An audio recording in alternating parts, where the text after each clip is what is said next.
이제 성탄절을 맞이하게 되겠습니다. 성탄절이 언제입니까? 내일이죠. 내일 11시에 우리 함께 모여서 마지막 초의 불을 밝히고 함께 예배를 드리도록 그렇게 하겠습니다. 오늘은 사가랴의 찬송시라고 하는 제목으로 함께 말씀을 나누려고 합니다. 사가랴는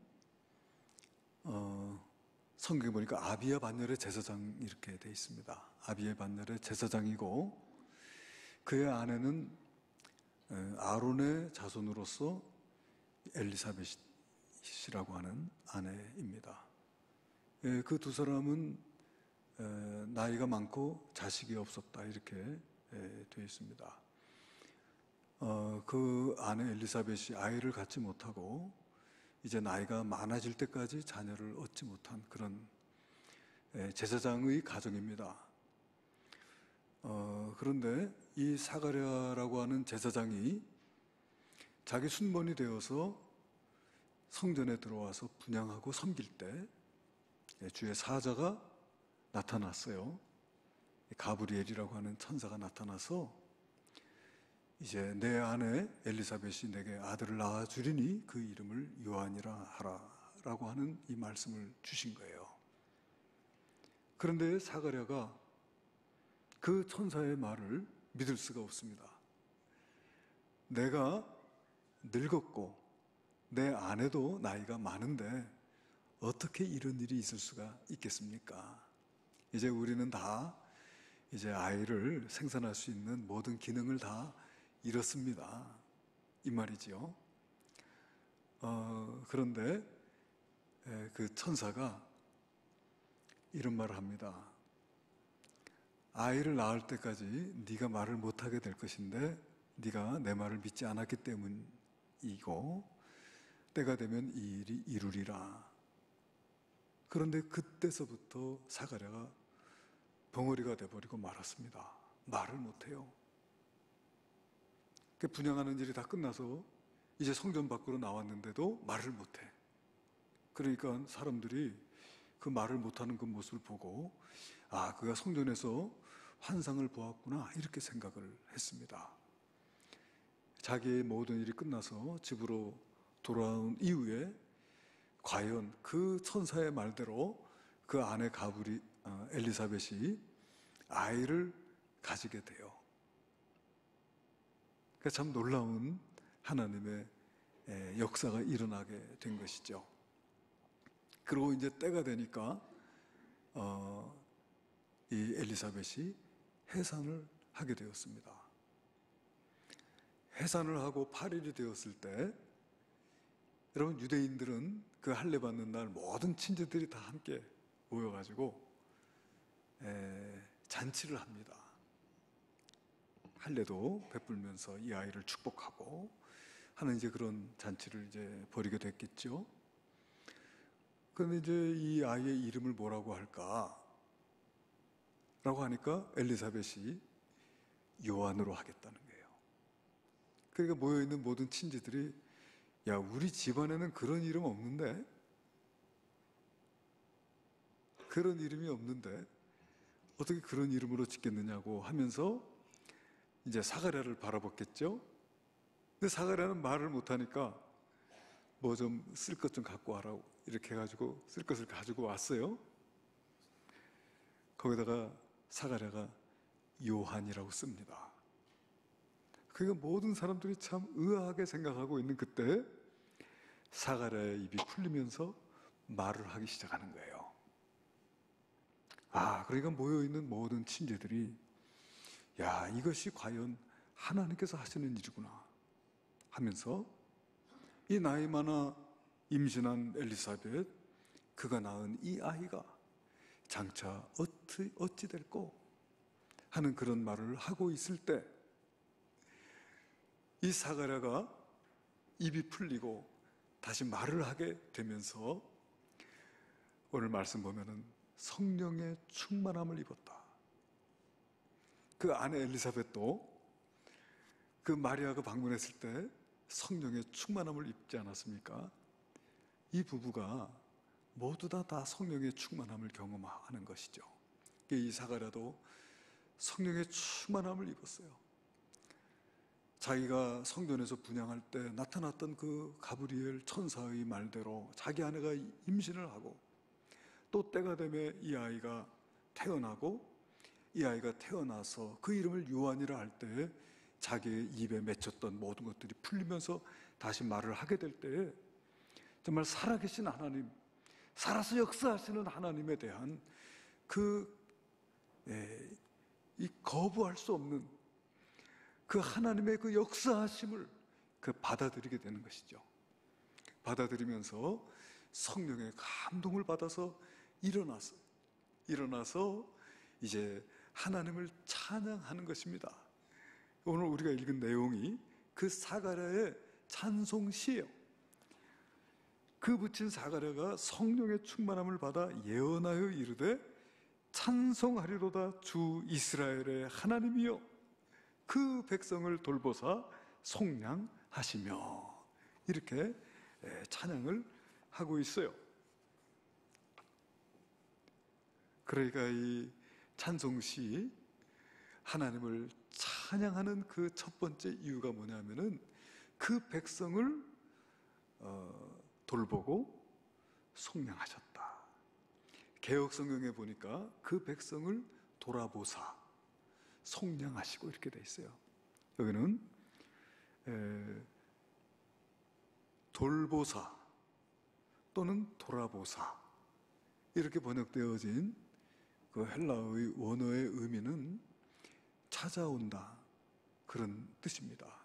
하나님께서 그의 백성을 찾아오셔서 속량해 주셨다, 그 말이죠. 하나님은 찾아오시는 분이시다. 아멘. 그 백성을 돌보시고 그 백성을 돌아보시고 찾아오시는 분이세요.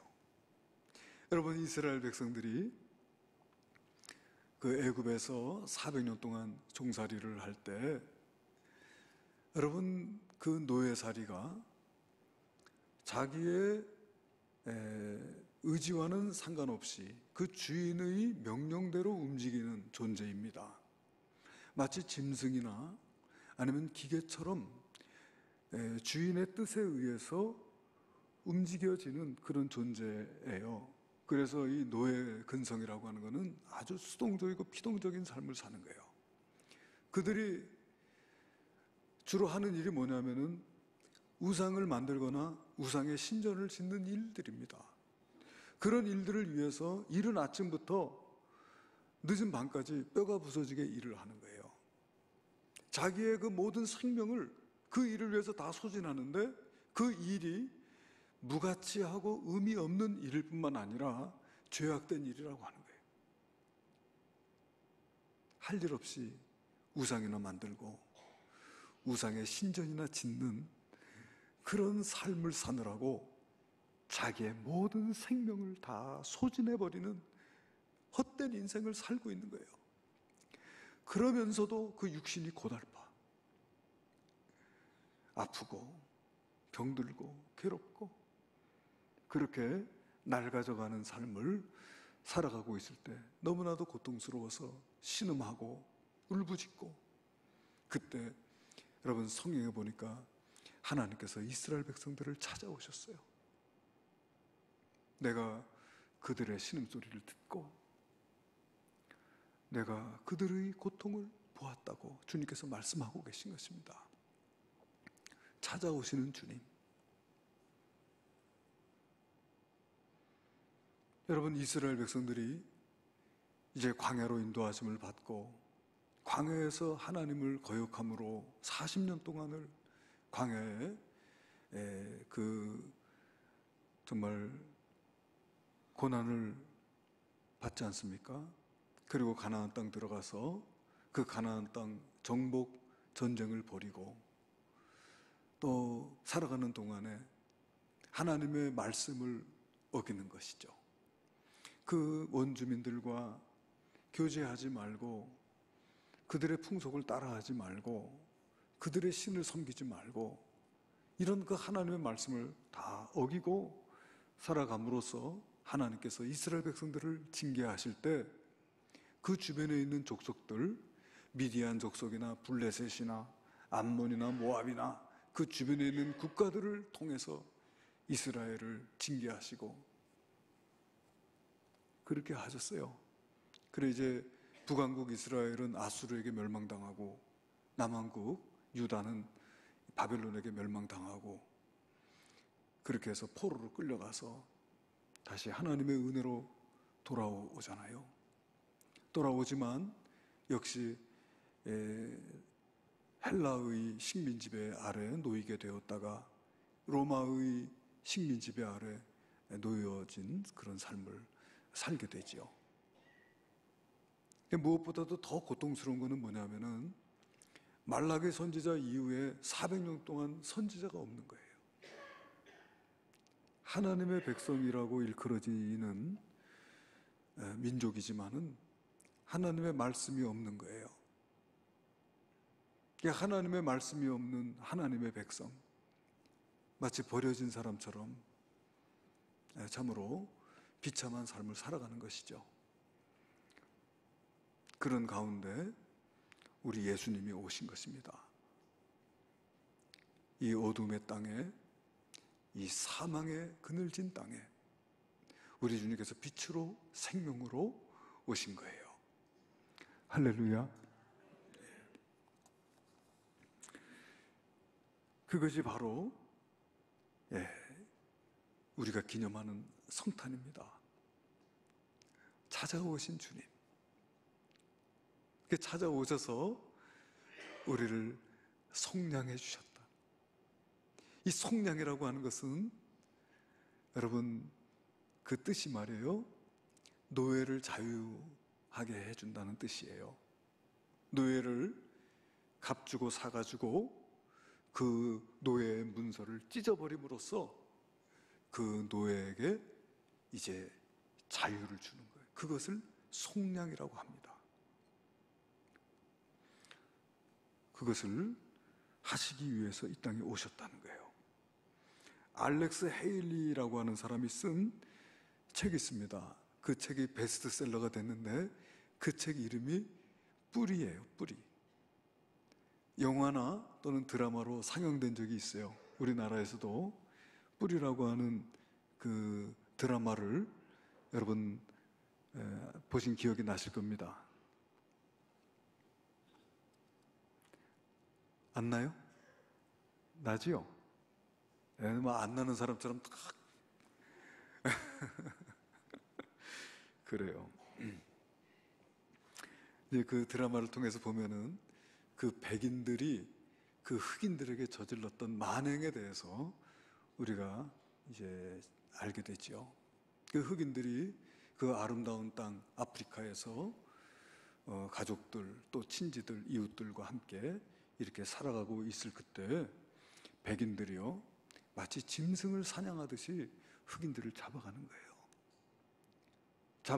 붙잡히게 되면은요 마치 짐승처럼 결박당해가지고 정말 이 이국 땅으로 끌려가는데 영문도 모르고 어디로 가는지도 모르게 그렇게 끌려갑니다. 개, 돼지 취급을 받으면서 그렇게 끌려가가지고 채찍에 맞으면서 죽을 고생을 합니다. 그 뿌리에서 주인공의 이름이 쿠타킨테가 그 모든 속박을 거부하고 여러 번 탈출을 시도합니다. 근데 탈출을 시도할 때마다 붙잡혀가지고 붙잡힐 때마다 죽도록 맞는 것입니다. 죽도록 맞다가 마침내는 주인이 그의 발목을 도끼로 잘라버려요. 그래서 발목을 잃어버리고 나서 그는 자유에 대한 열망을 포기하게 됩니다. 그렇게 하고 그 집주인의 하인인 벨과 결혼하게 되고 딸을 낳아요. 그 딸의 이름이 키지라고 하는 그 딸인데 그 딸도 이제 팔려갑니다. 그 딸도 팔려가가지고 노예로 새로운 주인에게 겁탈을 당하고 임신하게 돼요. 그러니까 이 노예라고 하는 이 굴레를 벗어버릴 수가 없는 거예요. 자기도 노예로 살고 자기 자식도 노예가 되고 돈에 팔리고 짐승처럼 취급받으면서 끌려다니고 벗어버리고 싶지만 벗을래야 벗을 수 없는, 도무지 벗어날 수 없는 이 노예로서의 삶을 살다가 죽는 것입니다. 죽으면 비로소 노예로부터 벗어나게 되는 것이죠. 이 노예에서 벗어날 수 있는 방법은 단 하나밖에 없어요. 주인이 그를 사서 그 노예의 문서를 찢어버려 가지고 그를 속량해 주는 거예요. 그 방법 외에는 이 노예의 굴레를 벗어날 수가 없다는 것이죠. 근데 여러분, 저와 여러분도 이런 죄의 노예였습니다. 우리 예수님께서 요한복음 8장 34절에 말씀하시기를 진실로 진실로 너에게 이르노니 죄를 범하는 자마다 죄의 종이라 그랬어요. 죄를 짓기를 우리가 원치 않고 죄로부터 자유하고 싶어도 또 죄를 짓습니다. 죄를 회개하고도 또 죄를 짓습니다. 죄를 미워하면서도 죄를 또 짓습니다. 그래서 예레미야 선지자는 예레미야서 13장 23절에서 굿수인이 그 피부를, 표범이 그 반점을 변할 수 있느냐? 할 수 있을진데 악에 익숙한 너희도 선을 행할 수 있으리라 그랬어요. 여러분, 굿수인이라고 하면 아프리카 흑인을 말해요. 아프리카 흑인이 자기가 노력한다고 해서 그 피부를 희게 할 수 없는 것처럼, 또 표범이 자기가 노력한다고 해서 자기의 그 반점을 없앨 수 없는 것처럼 악에 익숙한 너희도 악으로부터 벗어날 수 없다는 거예요. 이사야 선지자도 64장 6절에 보니까 대저 우리는 다 부정한 자 같아서 우리의 의는 다 더러운 옷 같으며, 우리가 의를 행한다고 해보지만은 우리의 의라고 하는 것조차도 더러운 옷과 같다.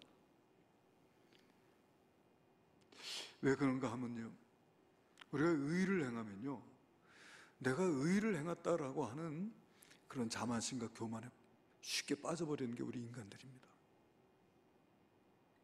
그러니까 사탄이 너는 죄의 종이야,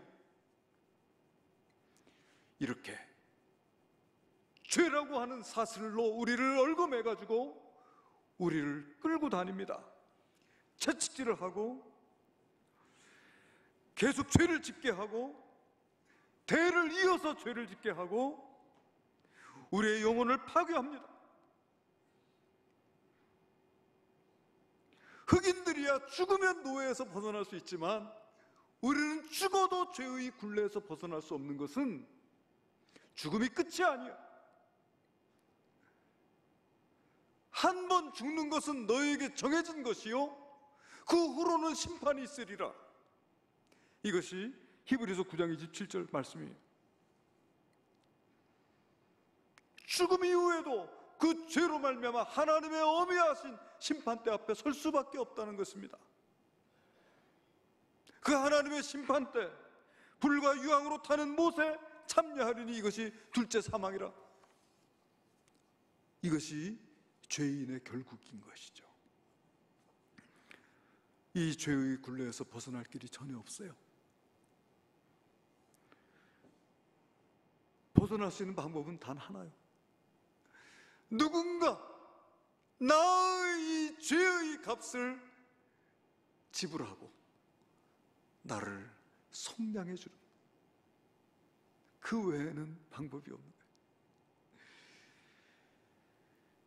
그러니까 여러분, 누가 내 죄를 위해서 값을 지불해 줄 수 있겠습니까? 그 값을 지불할 능력도 없으며, 여러분, 노예를 속량해 주기 위해서는 자유인이어야 합니다. 노예는 노예를 속량해 줄 수가 없어요. 그러나 이 세상의 모든 사람들이 다 죄인인 까닭에 내 죄를 속량해 줄 수 없는 거예요. 그러니까 죄가 없으신 그분 바로 우리 주 예수 그리스도. 히브리서 4장 15절에 보니까 우리에게 있는 대제사장은 우리 연약함을 체휼하지 아니하는 자가 아니요 모든 일에 한결같이 시험을 받은 자로되 죄는 없으시다고 했어요. 죄 없으신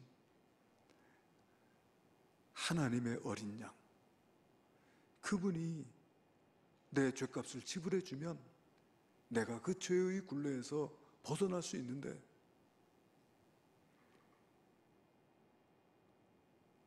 그분이 내 죄를 속량하시기 위하여 찾아오신다는 거예요.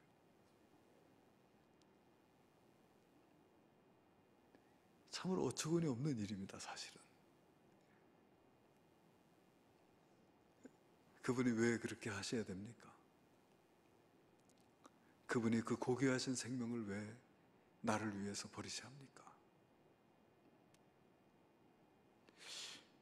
그런데 우리 주님께서 그런 일을 하셨어요.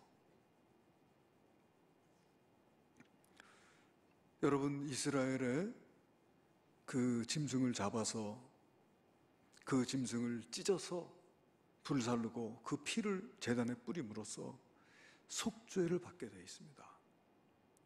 이스라엘의 제사가 그렇습니다. 그런데 흠이 없는 제물이어야 되죠. 흠이 없는 제물을 번제로 드리고 그 피를 제단에 뿌림으로 속죄를 받는 거예요. 내가 죄인이라서 내가 죽어야 되지만 나 대신에 제물을 잡는 것이죠. 근데 우리 예수님께서 저희들을 위해서 제물이 되어 주셨다는 거예요.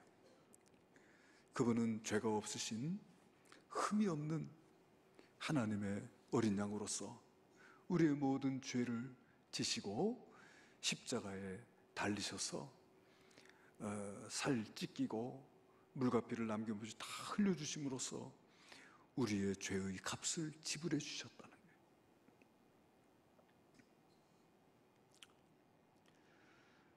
그래서 우리로 하여금 그 지독한 죄의 굴레에서 벗어나게 하시고 우리를 의롭다, 누구든지 예수를 믿는 자마다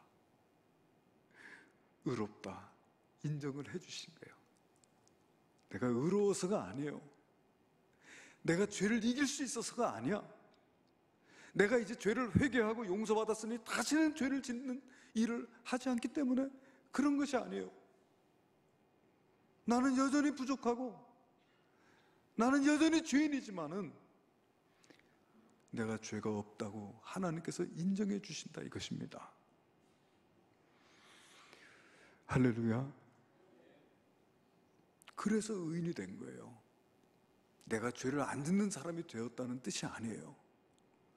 하나님께서 내 죄를 인정치 않으시는, 아니 내 죄의 값을 대신 치르셨다는 거예요. 그래서 우리가 하나님의 자녀가 될 수 있고 하나님과 동행하는 삶을 살 수 있고 하나님께서 우리의 인도자라고 고백할 수가 있게 된 것이죠. 하나님께서 우리의 인도자가 되시고 나니까 우리가 더 죄와 싸울 수 있고 또 죄를 이길 수 있는 힘을 우리에게 더해 주시는 것입니다. 할렐루야. 이 일을 위해서 오셨어요. 찬송하리로다 주 이스라엘의 하나님이여 그 백성을 돌보사 속량하시며, 또 69절에 보니까 우리를 위하여 구원의 뿔을 그 종 다윗의 집에 일으키셨으니 했어요. 우리를 위하여 구원의 뿔을 일으키셨다. 바로 예수 그리스도를 말씀하시는 것인데요. 구원의 뿔이라고 했어요. 왜 구원의 뿔이라고 했냐면은, 여러분, 뿔이라고 하는 것은 힘의 상징입니다. 여러분, 사자도요, 큰 뿔이 달린 짐승들, 예를 들면 물소라든지 아니면 코뿔소라든지 그런 짐승들을 함부로 죽일 수 없어요. 코뿔소 같은 짐승은 사자가 여러 마리 달려들어도요 끔찍도 안 합니다. 사자들이 한번 그 뿔에 받치면 상처를 입기 때문에, 그 상처를 입게 되면은 죽을 수밖에 없거든요. 동물의 세계에서는 상처를 입은 짐승은 죽고 맙니다. 그러니까 조심하는 거예요.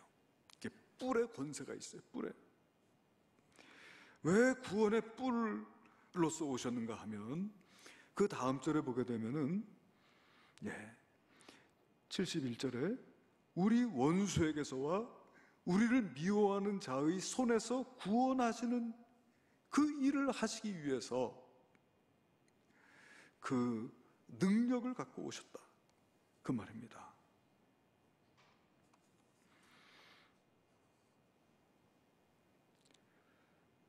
우리 원수, 우리를 미워하는 자, 우리를 죄의 종이라고 희롱하고 우리를 끌고 다니고 채찍질하고 우리를 영혼을 파괴하려고 하는 우리의 원수, 우리를 미워하는 자, 우리를 도둑질하고 죽이고 멸망시키려고 하는 그 원수의 손에서 우리를 건져내시기 위해서 우리 주님께서 하늘의 능력을 입고 오셨다는 거예요. 구원의 뿔로서 우리에게 오셔서 우리의 원수와 대적을 물리치시고 우리를 구원해 주셨다는 거예요. 할렐루야. 그 방법은 두 개. 하나는 십자가에서의 죽으심이에요. 그 십자가에서 흘리신 보혈의 피가 우리를 그 흉악한 죄에서 사해 주시는 그 하나님의 능력이 되셨고요. 그리고 우리 예수님을 죽였지만은 우리 예수님은 죽음 가운데 거하시지 않으시고 죽은 지 사흘 만에 죽음과 사망의 권세를, 어둠의 권세를 깨부수고 다시 일어나신 것입니다. 할렐루야. 사탄의 머리를 밟고 사탄의 머리를 깨부수고 다시 부활하심으로써 우리의 원수, 우리의 미워하는 자의 손에서 우리를 건져내 주신 것이에요. 믿습니까? 그래요. 이 사가랴가 성령의 충만함을 입어가지고 이렇게 아름다운 찬송시를 불렀습니다. 또 우리 74절하고 75절을 같이 한번 읽어봤으면 좋겠습니다. 74절, 75절 시작.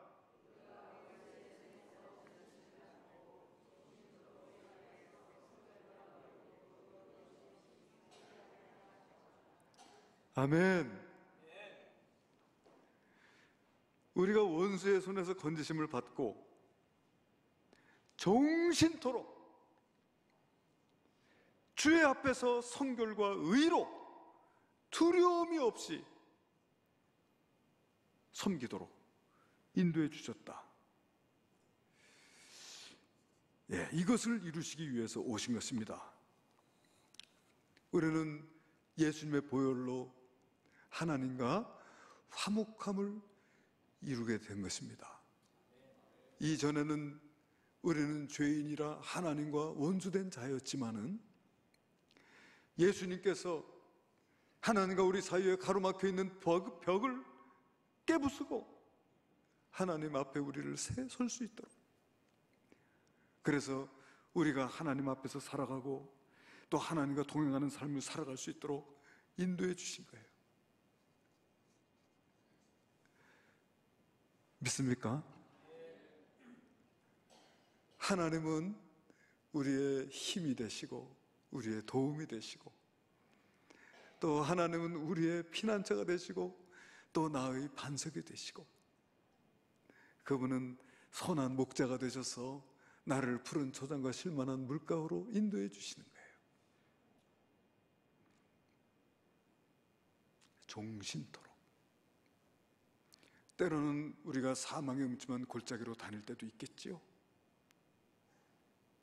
우리 인생을 살다 보면 어떤 고난과 또는 어떤 역경과 어려움들이 다가올 때도 있겠지요. 그러나 우리의 선한 목자 되신 주님께서 우리와 함께 하시기 때문에 두려워할 일이 없다는 거예요. 내가 사망의 음침한 골짜기로 다닐지라도 해를 두려워하지 않을 것은 주께서 나와 함께 하심이라. 주의 지팡이와 막대기가 나를 안위하시나이다. 이런 고백을 하면서 살아갈 수 있도록 인도해 주시는 것입니다. 두렵지 않습니다. 어떤 일을 만나도, 무슨 일을 당해도 두렵지 않습니다. 왜요? 주님이 나와 함께하고 계시기 때문에 그래요. 나와 함께하고 계신 그분이 얼마나 위대하시고 얼마나 강하시고 얼마나 사랑이 많으신 분이신가를, 얼마나 진실하신 분이신가를 알면 알수록 두려움이 없어요. 로마서 8장 38절로 39절에 보니까 사망도 생명도 천사들도 권세자들도 현재일이나 장래일이나 능력이나 높음이나 기쁨이나 그 어떤 피조물이라도 우리 주 그리스도 예수 안에 있는 하나님의 사랑에서 끊을 수 없으리라. 할렐루야. 그렇습니다. 사망도 생명도 천사들도 권세자들도 그 어떤 피조물이라도 우리 주 그리스도 예수 안에 있는 하나님의 사랑에서 끊을 수 없다. 그렇기 때문에 두려워할 일이 전혀 없다, 그 말입니다. 시편 73편 24절에 시인이 이렇게 고백합니다. 주의 교훈으로 나를 인도하시고 후에는 영광으로 나를 영접하시리니. 우리가 이 세상에 살 때는 주님의 교훈으로 우리를 인도하시지만 우리가 이제 이 세상을 떠날 때는 영광스러운 모습으로 천국에 입성할 수 있도록 우리를 영접해 주신다. 그런데 여러분, 뭐가 두렵습니까? 두려워할 일 전혀 없는 줄로 믿습니다.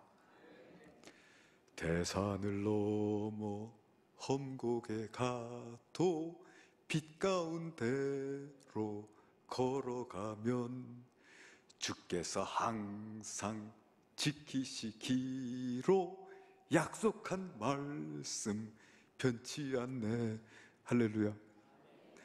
캄캄한 밤에 다닐지라도 주께서 나의 길 되시고 나에게 밝은 빛이 되시니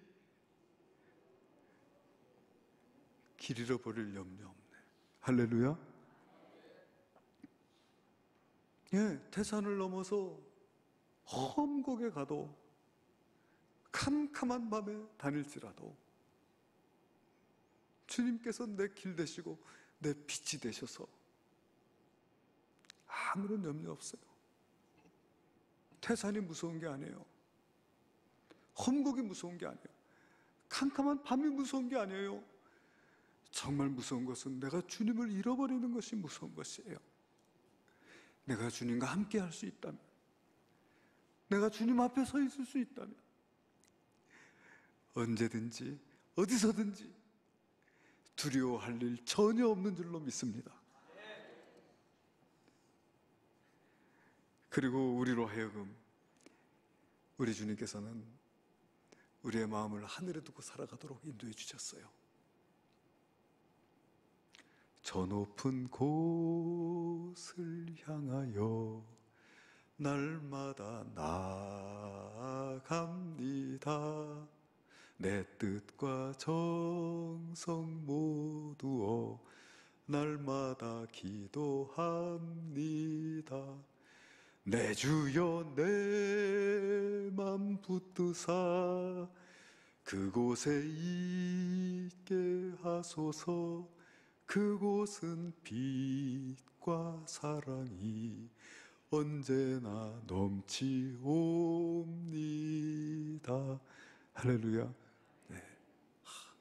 우리의 마음을 그곳에, 주여 내 마음을 붙드사 그곳에 있게 하소서.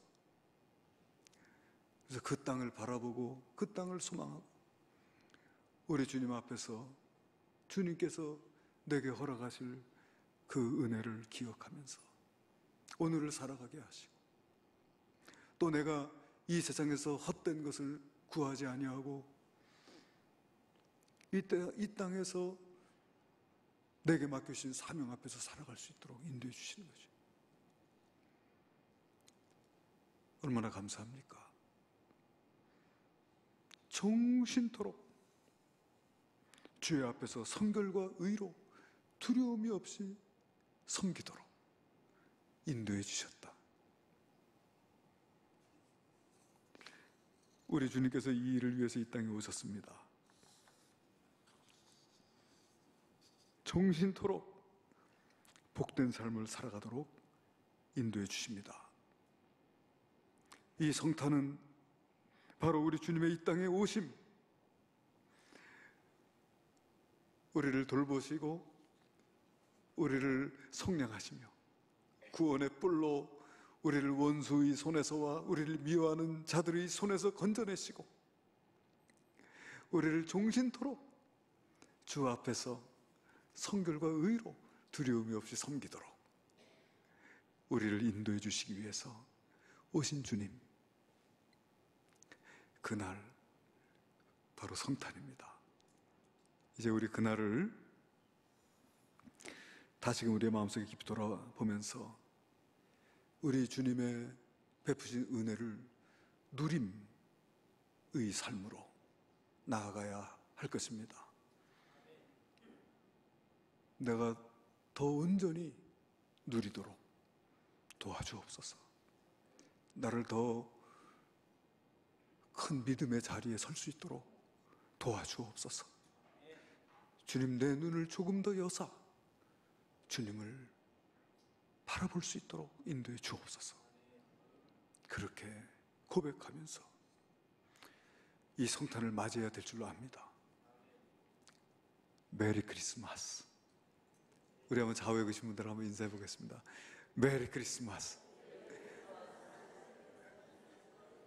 메리 크리스마스. 그리고 아직도 이 성탄의 이 복된 소식을 듣지 못한 영혼들, 아직도 흑암과 이 죄의 굴레와 어두운 가운데서 소망 없이 살아가는 그 영혼들에게 우리 주님의 오셨음을 증거하고 선포할 수 있는 저와 여러분 되시기를 주님의 이름으로 축원합니다. 기도하시겠습니다. 할렐루야. 주님, 죄를 짓고 죄로 말미암아 영 죽은 우리를 죄의 종으로 죄에 매여 일생 종노릇하고 대를 이어 종노릇하며 죄에서 벗어나지 못하고 죽어도 벗어날 수 없는 그 죄를 사하시러 흠없는 하나님의 어린 양으로 이 땅에 오신 주님, 감사와 찬양을 드립니다. 십자가에 자신을 찢어 보혈을 흘리신 주님, 감사와 찬양을 드립니다. 그 죄에서 벗어나 종신토록 주의 앞에서 성결과 의로 두려움 없이 섬기도록 인도해 주신 주님, 주님의 그 은총을 온전히 누릴 수 있기를 원합니다. 주님의 그 은총을 우리 이웃에게 전하며 증거할 수 있는 삶을 살기를 원합니다.